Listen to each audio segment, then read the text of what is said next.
ನಮಸ್ಕಾರ. ನನ್ನ ಹೆಸರು ಸುದರ್ಶನ ಎಸ್. ನನ್ನ ಊರು ಉಡುಪಿ. ನಾನು ಸುಮಾರು 1 ವರ್ಷದ ಹಿಂದೆ ಶ್ರೀ ಭಾಗ್ಯದಳ ಗುರುಕುಲದ ಶ್ರೀಯುತ ಕಿರಣ್ ಯಾದವ್ ಗುರೂಜಿ ಅವರ ಬಗ್ಗೆ ತಿಳಿದು ಅವರ ಆನ್ಲೈನ್ ತರಗತಿಗಳಿಗೆ ಸೇರಿಕೊಂಡೆ. ಅಲ್ಲಿಂದ ಇಲ್ಲಿಯವರೆಗೆ ನಾನು ಅವರ ಅನೇಕ ಆನ್ಲೈನ್ ತರಗತಿಗಳಲ್ಲಿ ಭಾಗವಹಿಸಿದ್ದೇನೆ ಮತ್ತು ತುಂಬ ಉತ್ತಮವಾದ ಫಲಿತಾಂಶಗಳನ್ನು ಪಡೆದಿದ್ದೇನೆ.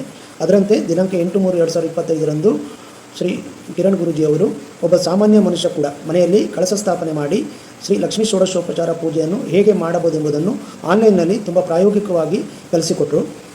ನೇರವಾಗಿ ಶ್ರೀ ಲಕ್ಷ್ಮೀ ಷೋಡಶೋಪಚಾರ ಪೂಜೆಯನ್ನು ಹೇಗೆ ಮಾಡಬೇಕೆನ್ನುವ ಪ್ರಕ್ರಿಯೆಯನ್ನು ಎಲ್ಲ ವಿದ್ಯಾರ್ಥಿಗಳ ಒತ್ತಾಯದ ಮೇರೆಗೆ ಆನ್ಲೈನ್ನಲ್ಲಿ ತುಂಬ ಸ್ಪಷ್ಟವಾಗಿ ಅರ್ಥವಾಗುವ ಹಾಗೆ ತಿಳಿಸಿದರು. ಶ್ರೀ ಲಕ್ಷ್ಮೀ ಷೋಡಶೋಪಚಾರ ಪೂಜೆಯ ವಿವಿಧ ಭಾಗಗಳು, ಪ್ರಕ್ರಿಯೆಗಳು, ಕಳಶ ರಚನೆ, ಕಳಶ ಸ್ಥಾಪನೆ ಮುಂತಾದ ವಿಷಯಗಳ ಬಗ್ಗೆ ಎಲ್ಲರಿಗೂ 100ಕ್ಕೆ 100ರಷ್ಟು ಅರ್ಥವಾಗುವ ಹಾಗೆ ತಿಳಿಸಿಕೊಟ್ಟರು.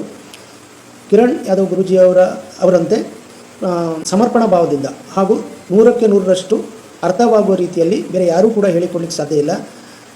ನಾನು ಈ ಹಿಂದೆ ಕಿರಣ್ ಗುರೂಜಿಯವರ ಅನೇಕ ಆನ್ಲೈನ್ ಕ್ಲಾಸ್ಗಳಲ್ಲಿ ಭಾಗವಹಿಸಿದ್ದು ಎಲ್ಲ ಕ್ಲಾಸ್ಗಳು 100ಕ್ಕೆ 100ರಷ್ಟು ಫಲಿತಾಂಶ ಆಧಾರಿತ ತರಗತಿಗಳಾಗಿದ್ದು ನನಗೆ ಪ್ರಾಯೋಗಿಕವಾಗಿ ತುಂಬ ಅನುಭವ ಆಗಿದೆ.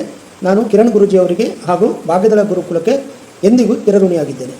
ನಾನು ಕಳಶ ಸ್ಥಾಪನೆ, ಪಂಚೋಪಚಾರ ಪೂಜೆ, ಷೋಡಶೋಪಚಾರ ಪೂಜೆ, ಆಚಮನ ಮುಂತಾದ ವಿಷಯಗಳ ಬಗ್ಗೆ ಅಲ್ಲಿ ಇಲ್ಲಿ ನೋಡಿದ್ದೆ, ಕೇಳಿದ್ದೆ. ಆದರೆ ಯಾವುದೇ ಆಳವಾದ ಮಾಹಿತಿ ನನಗೆ ಇರಲಿಲ್ಲ. ಆದರೆ ಕಿರಣ್ ಗುರೂಜಿಯವರ ತರಗತಿಯಲ್ಲಿ ವಂದನತ್ರಯ, ಶುಚಿ, ಪ್ರಾರ್ಥನೆ, ಧ್ಯಾನ, ಆಚಮನ, ಪ್ರಾಣಾಯಾಮ, ಸಂಕಲ್ಪ, ದೀಪಾರಾಧನೆ, ಕಳಶ ಸ್ಥಾಪನೆ, ಕಳಸಾರಾಧನೆ, ಘಂಟಾನಾದ, ಶ್ರೀ ಮಹಾಗಣಪತಿ ಪೂಜೆ, ಶ್ರೀ ಲಕ್ಷ್ಮೀ ಅಷ್ಟೋತ್ತರ ಶತನಾಮ ಪೂಜೆ, ಕ್ಷಮಾ ಪ್ರಾರ್ಥನೆ ಮುಂತಾದ ವಿಷಯಗಳ ಬಗ್ಗೆ ಶಾಸ್ತ್ರೋಕ್ತವಾಗಿ ಹಾಗೂ ಪ್ರಾಯೋಗಿಕವಾಗಿ ತಿಳಿಸಿಕೊಟ್ಟರು. ನಾನು ಇಷ್ಟೊಂದು ಪೂಜಾ ವಿಧಿವಿಧಾನಗಳ ಬಗ್ಗೆ ತಿಳಿದುಕೊಳ್ಳುತ್ತೇನೆಂದು ಯಾವತ್ತೂ ನಿರೀಕ್ಷಿಸಿರಲಿಲ್ಲ. ಆದರೆ ಇಂದು ಶ್ರೀಯುತ ಕಿರಣ್ ಗುರೂಜಿಯವರಿಂದ ಇದೆಲ್ಲ ಸಾಧ್ಯವಾಗಿದೆ.